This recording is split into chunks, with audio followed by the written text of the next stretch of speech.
welcome back, guys. Yeah, welcome to the course. We've got a couple of units here, including both an introduction to photography for fieldwork and preparation of a photo quadrat, which we decided to link together as two units because they're core modules that are essential for any environment that you might be working in. Is that right? Yep. So in these next 5 weeks, you will learn the basic principles of photography and why we use photography for field work in different projects, like, for example, monitoring, underwater photography. You learn how to identify flora, fauna, how to do different landscape projects. So you really need to understand how to use a camera. So I have one in my hand.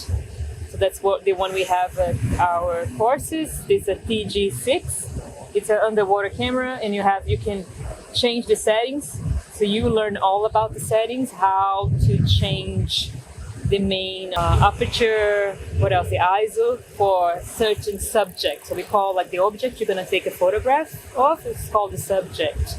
And also like for the different purposes of your project. You learn, and if you will learn with different cameras as well.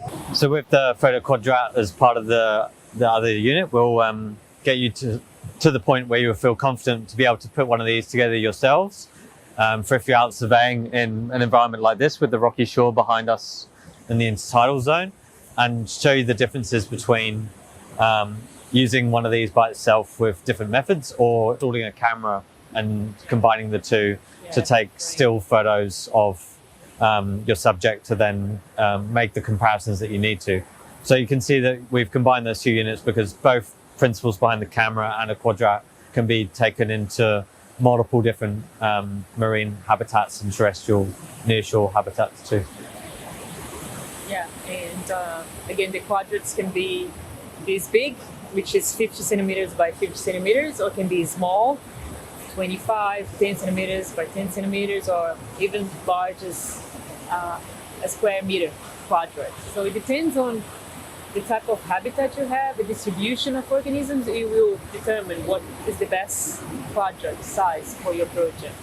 You learn that throughout the course, and you will assemble, right? We build one of these quadrats and have the frames, all the frames attached to it, and how to mount the camera to the quadrat, which is called the photo quadrat. You learn throughout the course. Yeah, and we're even going to have a fun little competition to find out who can make the best one at home. So stay tuned for that too. Fun! Can't wait for that day.